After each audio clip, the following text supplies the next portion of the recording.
হয় নমস্কাৰ ৰান্ধনী আই মাতৃসকল অহা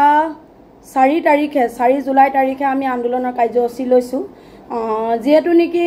মুখ্যমন্ত্ৰী ডাঙৰীয়াই আমাক ভয় দেখাইছে যে ৰান্ধনীসকলৰ কোনোবা ৰাজপথত আহিলে আন্দোলন যাব বুলি কৈছে গতিকে আপোনালোকক আমি দুখীয়া মানুহক কাকো ভয় নকৰো আমাৰো পেট আছে আমাৰো ভোক আছে আমাৰ ভোকৰ কাৰণে আমি বহুত কিবা কৰিব পাৰো কিন্তু আমাৰ লাজ নাই সেই কাৰণে কৈছো আমাৰ ৰন্ধনকৰ্মী প্ৰতিখন জিলাৰ ৰন্ধনকৰ্মী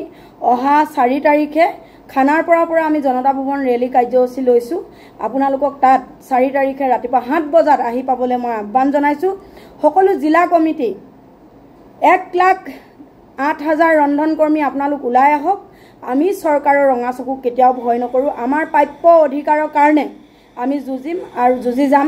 সেই কাৰণে আপোনালোকে অহা 4 তাৰিখে ওলাই আহক আমি আন্দোলনৰ কাৰ্যসূচী লৈছো আৰু 7 তাৰিখে আমি আন্দোলনৰ কাৰ্যসূচী লৈছো কুকুৰাজাৰ ৰেলপথ বন্ধ তাত আমাৰ 20,000 ৰন্ধনকৰ্মী ওলাই যাব গতিকে আহ্বান জনাইছো সকলো ৰন্ধনকৰ্মী নিজে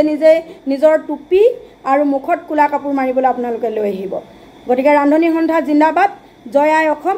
আকৌ আপোনালোকক কৈছো আপোনালোকে অহা 4 তাৰিখে ওলাই আহক ধন্যবাদ।